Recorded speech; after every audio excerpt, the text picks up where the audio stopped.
Hello friends, welcome back to another video. तो आज की इस वीडियो में हम बात करेंगे कौन कौन से इंपॉर्टेंट डॉक्यूमेंट्स हैं जो कि आपको जो है एसबीआई क्लर्क डीवी के दौरान आपको चाहिए होंगे। अगर आपके पास ये डॉक्यूमेंट ना हुए तो आपकी जो है वो ज्वाइनिंग नहीं होगी।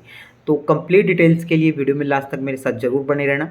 और जो भी मैं आपको डॉक्यूमेंट्स, इसमें लिस्ट ऑफ डॉक्यूमेंट्स जो आपको बताता हूँ उसको आपको जो है ज़रूर नोट डाउन कर लेना है, ताकि अगर आपके पास जो है कोई डॉक्यूमेंट अभी नहीं है तो आप उसको जो है वो प्रिपेयर कर सकें, उसको जो है आप बनवा सकें। तो कंप्लीट डिटेल्स के लिए वीडियो में लास्ट तक मेरे साथ जरूर बने रहना, चैनल को जरूर सब्सक्राइब कर लेना। कोई भी दिक्कत, कोई भी डाउट, कोई भी क्वेरी आपको हो तो कमेंट बॉक्स में कमेंट करके बताना, या फिर टेलीग्राम चैनल जिसका लिंक मैं डिस्क्रिप्शन में लगा दूंगा उसको ज्वाइन करके वहाँ पे भी आप जो है आपके डाउट्स को पूछ सकते हैं। वीडियो को लाइक और शेयर करना ना भूलें। तो चलिए आज की वीडियो को शुरू करते हैं। तो फ्रेंड्स, अभी इस वीडियो का बनाने का मोटिव ये है क्योंकि आपका जो है वो रिज़ल्ट आपका मई के मिड से लेके मई के जो है वो लास्ट तक आपको देखने को मिलेगा। तो आपके पास अभी जो टाइम है, तो अगर किसी एस्पिरेंट के पास, जिन एस्पिरेंट के पास ये लिस्ट ऑफ डॉक्यूमेंट्स नहीं है, तो वो उसको इन टाइम फ्रेम में जो है अपने प्रिपेयर करवा लें, क्योंकि ये जो डॉक्यूमेंट्स हैं ये आपके ज़रूरी रहेंगे, जो कि आपको डीवी में साथ में लेकर जाने होंगे। ठीक है, इसलिए मैं इस वीडियो को अभी आपके साथ शेयर कर रहा हूँ ताकि आप जो है ये डॉक्यूमेंट्स अपने प्रिपेयर कर लें। तो आपका जो है अपना एक नोटबुक और आपका जो है पेन वो निकाल लीजिए और मेरे साथ जो है इन डॉक्यूमेंट्स की लिस्ट को आप एक बार नोट डाउन कर लीजिए। तो सबसे पहले जो भी आपके डॉक्यूमेंट्स हैं वो सब डॉक्यूमेंट्स आपको जो है वो ओरिजिनल डीवी के टाइम पे लेके जाने होते हैं। ठीक है, तो सबसे पहला जो आपका इम्पोर्टेंट डॉक्यूमेंट है वो है आपका birth certificate, school leaving certificate या फिर मैट्रिक का आपका सर्टिफिकेट। ये किस लिए है? ये आपका डीओबी वेरिफिकेशन के लिए है। अब इसमें बहुत सारे लोगों को ये डाउट रहता है कि सर हमारे पास जो बर्थ सर्टिफिकेट नहीं है, स्कूल लिविंग सर्टिफिकेट नहीं है, तो क्या मैट्रिक का सर्टिफिकेट वैलिड रहेगा डीओबी की वेरिफिकेशन के लिए? तो हाँ, अगर आपके पास मैट्रिक का जो सर्टिफिकेट होता है वो जो है आपका डीओबी वेरिफिकेशन के लिए वैलिड रहेगा। ठीक है, उसके बाद दूसरा डॉक्यूमेंट आपका जो है वो है आपका pan card. Pan card mandatory है, तो जिन भी लोगों का अभी तक पैन कार्ड नहीं बना हुआ तो वो अपना जो है वो पैन कार्ड ज़रूर बनवा लें, क्योंकि ये जो आपका पैन कार्ड है वो डीवी के टाइम पे मैंडेटरी रहेगा। ठीक है, उसके बाद आपका जो है वो आइडेंटिटी प्रूफ, आपका जो है आधार कार्ड, आपका वोटर आईडी, ये आपके वहाँ पे जो है वो आइडेंटिटी प्रूफ के रूप में आपके डॉक्यूमेंट्स चाहिए होंगे। उसके बाद जो इम्पोर्टेंट डॉक्यूमेंट हैं आपके, वो आपकी हैं एजुकेशनल क्वालिफ़िकेशन वाले डॉक्यूमेंट। इसमें आपका जो है 10th के, आपके 12th के, अगर आपने डिप्लोमा किया है तो डिप्लोमा के, देन उसके बाद आपकी जो है वो डिग्री के, जो भी आपके ओरिजिनल सर्टिफिकेट हैं। अगर आपकी जो 10th का आपका, जैसे कि आपका मार्कशीट जो होती है, अब कई बोर्ड में क्या होता है कि वो एक फाइनल सर्टिफिकेट भी देते हैं, मार्कशीट अलग से देते हैं। तो जैसा भी आपके बोर्ड के रूल्स हैं उनके अकॉर्डिंग जो भी आपके बोर्ड जो आपको सर्टिफिकेट देता है या मार्कशीट देता है उस हिसाब से आपके पास होना चाहिए। ऐसे ही मैं 12th का आपके पास जो है वो मार्कशीट, अगर आपका बोर्ड इशू करता है तो मार्कशीट होनी चाहिए, अगर पासिंग सर्टिफिकेट वगैरह देता है तो वो भी आपके पास होना चाहिए। उसके बाद जो आपकी डिग्री है, डिग्री में आपके पास जो भी आपकी, अगर आपका जो है वो सिस्टम ईयर वाइज सिस्टम है आपका या सेमेस्टर वाइज सिस्टम है, तो आपके पास जो है उस अकॉर्डिंग आपके अलग अलग सेमेस्टर के या फिर अलग अलग ईयर के आपके पास जो है वो मार्कशीट्स आपकी होनी चाहिए। उसके बाद आपका जो है वो फाइनल डिग्री जो है वो आपके पास होनी चाहिए। अब बहुत सारे लोगों का ऐसा है कि उनकी जो है वो ग्रेजुएशन अभी कंप्लीट हुई है तो उनके पास जो है वो डिग्री नहीं है, तो उनके पास जो है प्रोविज़नल एक सर्टिफिकेट होता है, तो प्रोविज़नल सर्टिफिकेट आपका वैलिड रहेगा। ये प्रोविज़नल सर्टिफिकेट सिर्फ उन लोगों के लिए वैलिड है जिन लोगों की जो है अभी तक कन्वोकेशन नहीं हुई यूनिवर्सिटी के, मतलब यूनिवर्सिटी के द्वारा जो है उनकी कन्वोकेशन नहीं हुई, तो उनका जो है वो प्रोविज़नल सर्टिफिकेट वैलिड रहेगा।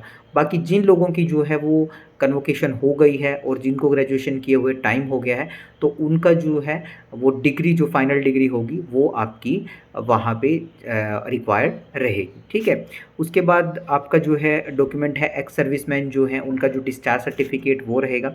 उसके बाद इम्पोर्टेंट डॉक्यूमेंट एक आता है, ये जो आपका करेक्टर सर्टिफिकेट्स आपके जो होते हैं वो आपको बनवा के लेके जाने होते हैं आपके डीवी में। मैं आपको बोलूँगा करेक्टर सर्टिफिकेट जब आपका रिज़ल्ट आ जाए उसके बाद ही आपको जो है आपके करेक्टर सर्टिफिकेट्स बनवाने हैं। इसमें क्या रहता है कि आपको 2 करेक्टर सर्टिफिकेट्स लेकर जाने होते हैं। इसमें आपको जो है अगर आप सर्टिफिकेट लेके जाओगे गेजेटेड ऑफिसर से तो आपको 2 कैरेक्टर सर्टिफिकेट्स लेके जाने हैं।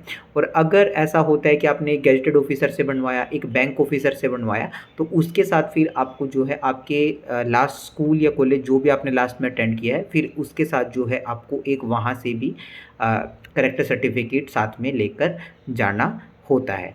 और ये कैरेक्टर सर्टिफिकेट मैं आपको बोलूँगा कि आपको जो है आपके मेंस का रिज़ल्ट आपका जब आ जाए उसके बाद ही आपको ये कैरेक्टर सर्टिफिकेट्स बनवाने हैं।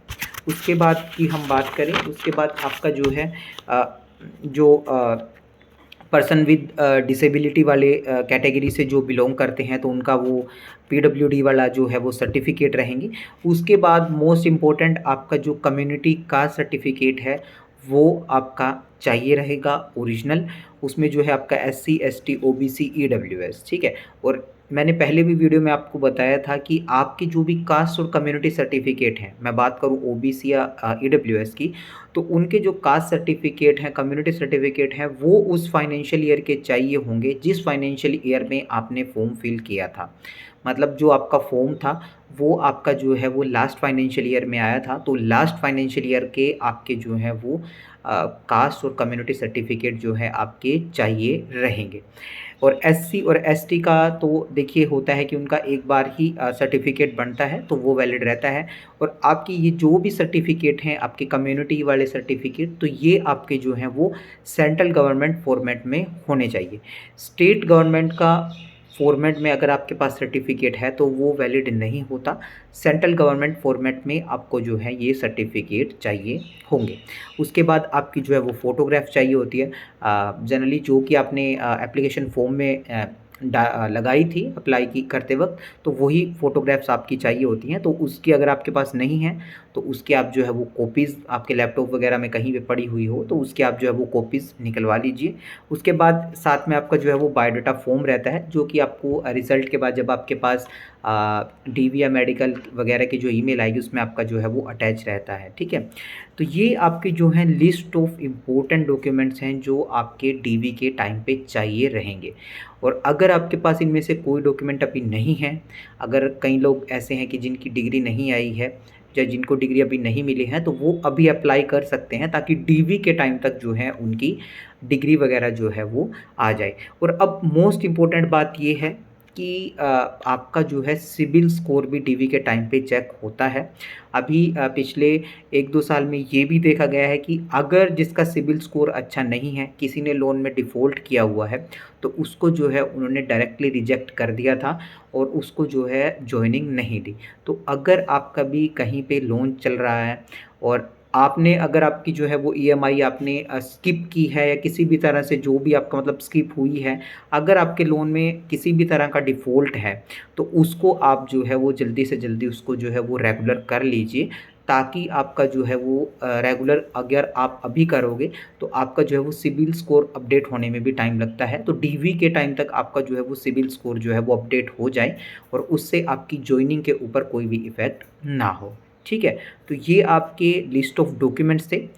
फिर भी आपको कोई डाउट हो तो कमेंट बॉक्स में कमेंट करके बताना और ये डॉक्यूमेंट्स आपके ज़रूर प्रिपेयर करके आप जो है वो रख लेना। तो बस आज की वीडियो में इतना ही। Thanks for watching. Subscribe channel for more updates. Have a nice day.